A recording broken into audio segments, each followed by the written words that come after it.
Hello everyone and welcome back to another video. It's been a little bit.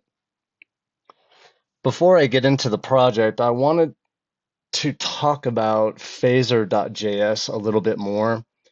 One thing I've noticed is as time goes on, I'll learn so much about something in particular, but I may not necessarily catch everything. And then more and more time goes by, and then something has changed, things are being updated, and I may have missed it. So I'm excited to show today's project, but I wanted to give a quick update about my Pac-Man clone using Phaser.js. It is still in the works. It looks completely different from the first time I showed it on this channel. I it just I wasn't really feeling it. The ghosts are now separated. They're all moving individually as opposed to all moving together in a cluster. I'm very happy about that. So, talk a little bit about Phaser. I don't want to talk too much here, but I wanted to talk a little bit about the framework Phaser that I used to build Pac-Man. And I want to give you more of an updated story about what Phaser actually is. With all the latest information I was able to dig up as of now, October of 2025, I've got multiple sources, of course, going to the source, but this is what I was able to come up with, and I definitely learned some things. And that's one of the things I really love about this channel is the more it goes on, the more I'm learning. But let's see. So I did mention a bit about some things I'm probably going to already say here, but Phaser is an Phaser is an open source HTML5 game framework. And from what I found, it's been around since 2013, created by Richard Davey and the team at Phaser Studio. When I say framework, what I mean is it's not just a library, it's a complete system for building 2D games that run in web browsers. The current stable version is Phaser 3.90. Uh, I cannot pronounce the name of it. I have it written down here. It is Tsugumi. I'm sure I'm going to butcher that, but that is what I found upon my research, and which came out back in May of 2025. This is actually the final version of Phaser 3 because the team is now completely focused rather on finishing Phaser 4. So now, you might have heard about Phaser having a complete rebuild, and there are actually two major rebuilds worth knowing about. The first one was Phaser 3 itself, which dropped back in February of 2018. That's what I found. This was a massive rewrite where they rebuilt most of the framework from scratch. Very interesting. And one of the biggest changes was creating their custom WebGL renderer, right? Instead of using a library called Pixie.js, like the earlier versions did. So just to be clear about the history here, Phaser versions 1 and 2 used Pixie.js for rendering, but when Phaser 3 came out in 2018, they built their own renderer from the ground up. Richard Davey explained that while Pixie.js had been great for years, they had specific requirements for Phaser 3.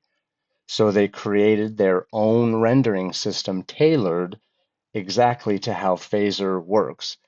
This rebuild made Phaser 3 significantly faster, more modular, and gave them complete control over performance. The second rebuild you might be thinking of is the transition to Phaser 4. Back in August of 2019, excuse me, the team announced they were going to port the entire Phaser 3 code base from JavaScript to TypeScript. Now, this is what I found on multiple sources, very interesting. Now, this is really important to understand. Unlike the Phaser 3 rebuild, This is not a total rewrite of the API or a complete restructuring of how Phaser works. What they are doing is taking all those hundreds of small modules that make up Phaser 3 and converting them to TypeScript while keeping the same API structure. So, correct me if I'm wrong. This is the information I found. Phaser fascinates me a lot, uh, as do a lot of other areas of tech, but Phaser in particular has just really grabbed me, and I'm still learning. So I'm not making a claim that my information here is 100% accurate, but I'm doing my best.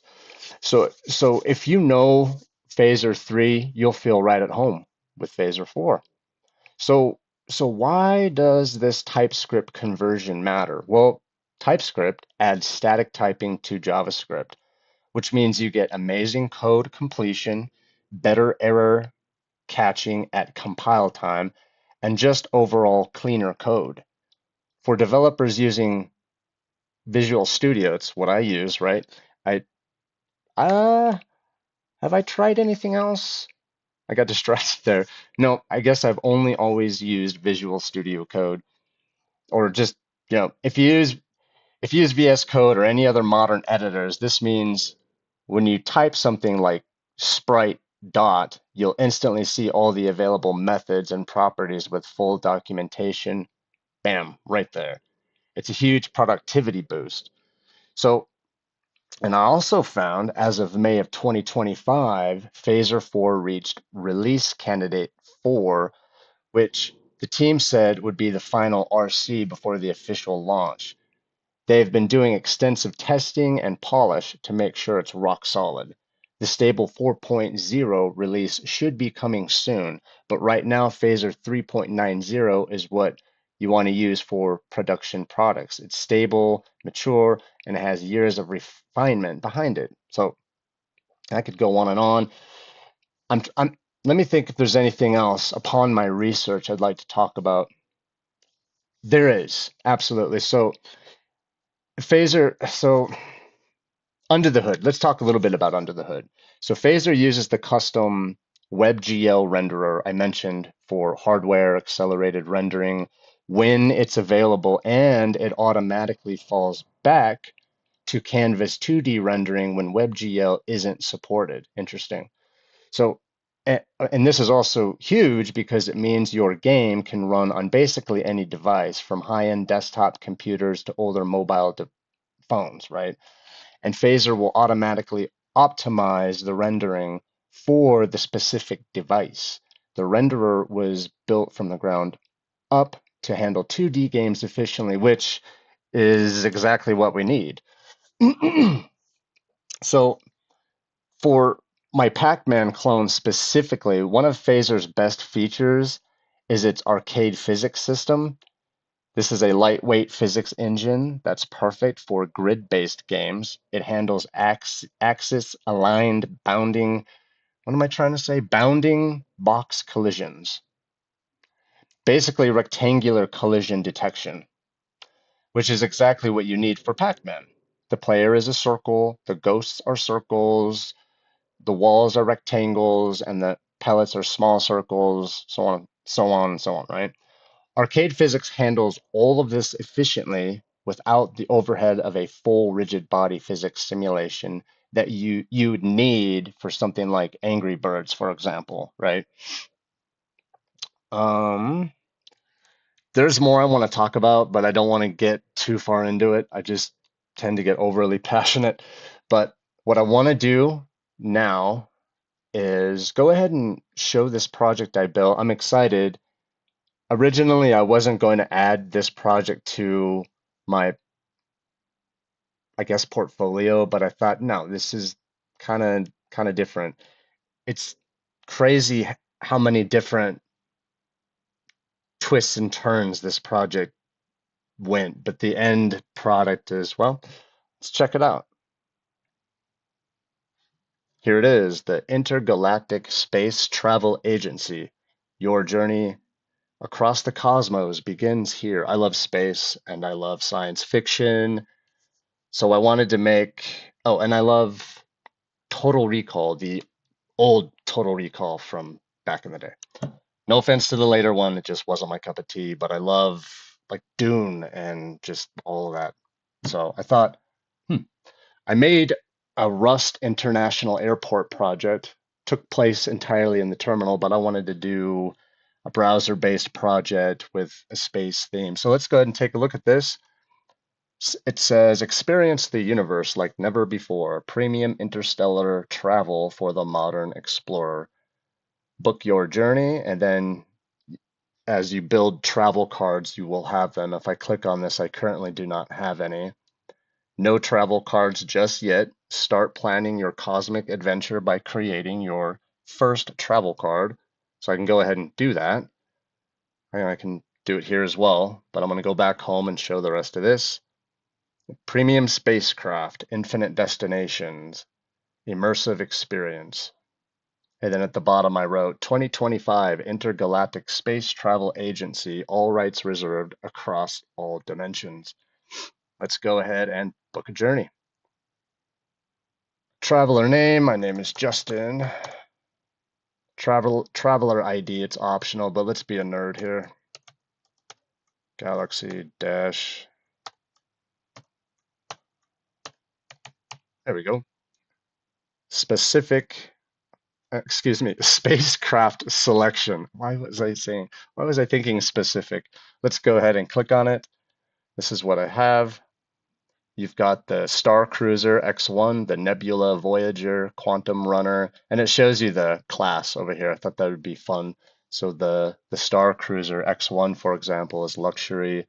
The Nebula Voyager is business. Quantum Runner is speed. Celestial Explorer is explorer class. Warp Phoenix is premium. And the Cosmic Drifter is economy. Let's go with speed. Quantum Runner. Destination. Let's show this.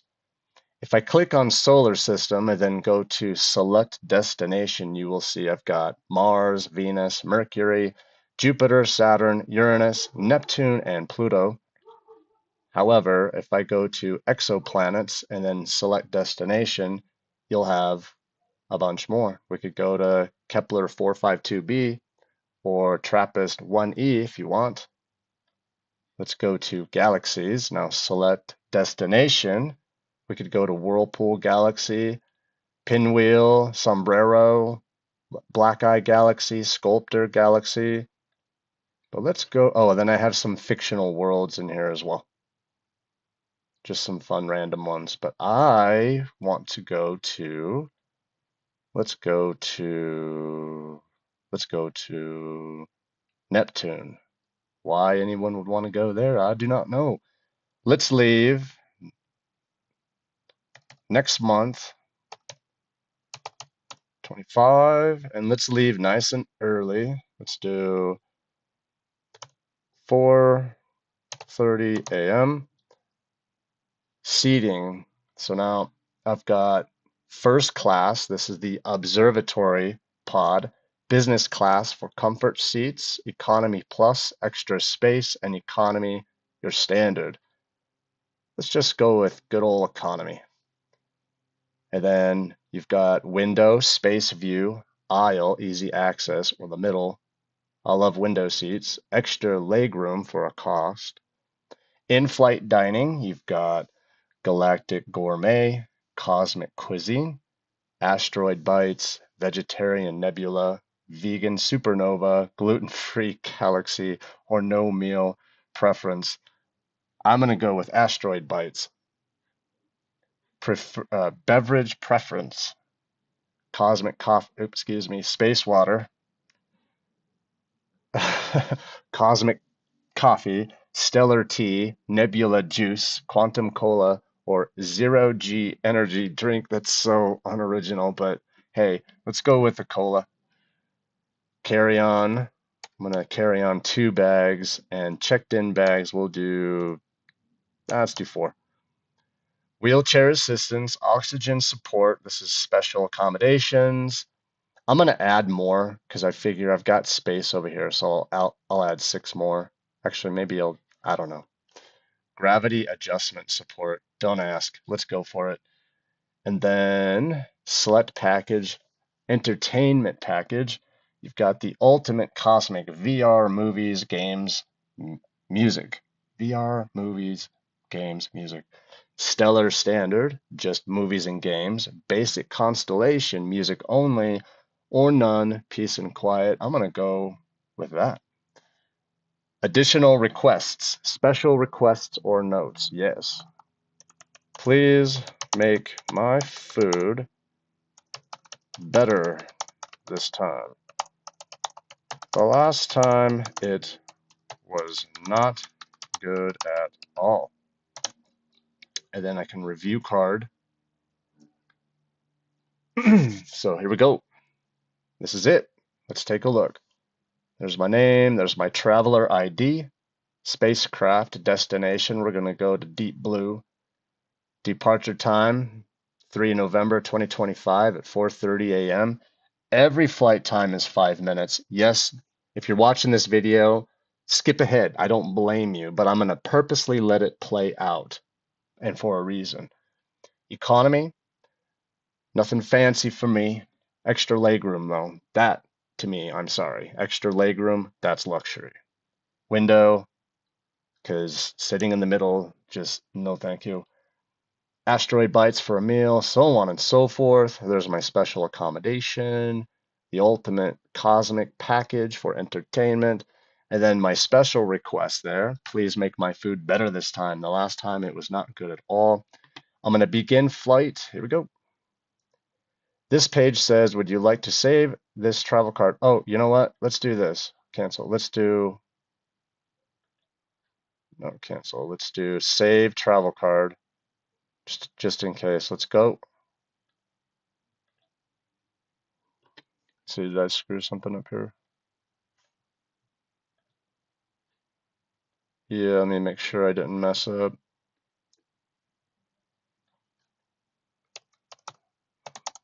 Let's party.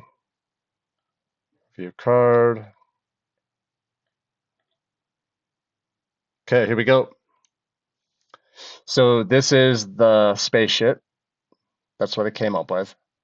Pretty cool. I'm going to let this play out, the whole thing. If you want to skip ahead, I 110,000% don't blame you. But here, this right here, this orange circle, yeah, it should be blue, but I purposely made it to look like this. So this is where we're going. It shows the destination. We are in a quantum runner, your speed. It says currently what it's doing down here, accelerating to warp speed. I can skip to arrival if I want to. Now, let me turn this up a bit. If I click on the screen, you're going to hear that. I can mute it. I'm not going to leave that on.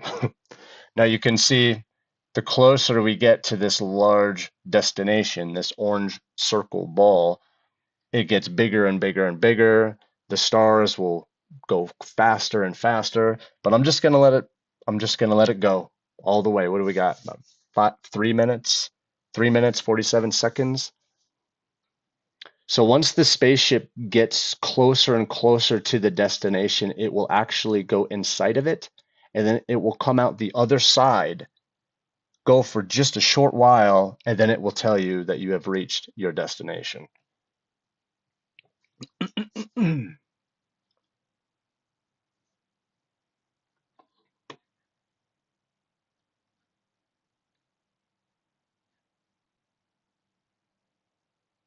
Well, there's another thing I wanted to talk about with Phaser. Yes, I'm still on that.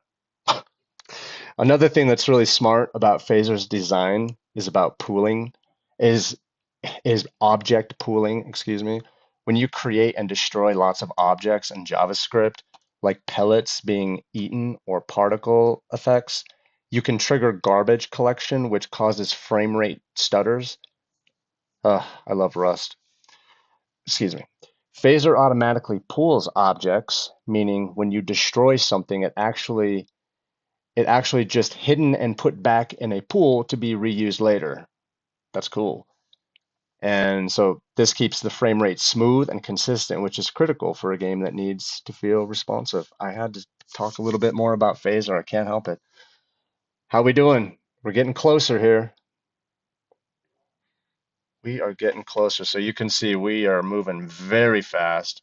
We're getting closer to our destination. You can tell, it's getting bigger. I had the spaceship moving a lot quicker. I personally think this is a neat shape. It's different. It's not your quote traditional looking spaceship, but I didn't want a traditional looking spaceship. I wanted something that kind of an oddball. So that's what I came up with. Almost there. We're cruising. We're going to Neptune. And then I want to talk a little bit about the travel cards, and that will conclude this video. I have been working so much on this Pac-Man game, trying to get it just right. And again, if you saw my previous Pac-Man video, you know that a lot of the information I provided about Phaser was in fact correct, but there was some information that was incorrect. So it's very much appreciating when folks, you know, constructive criticism, they call you out. Well, hey, look, your information's not 100% correct. There we go. We're getting close. It's getting bigger. I'm just gonna let it go.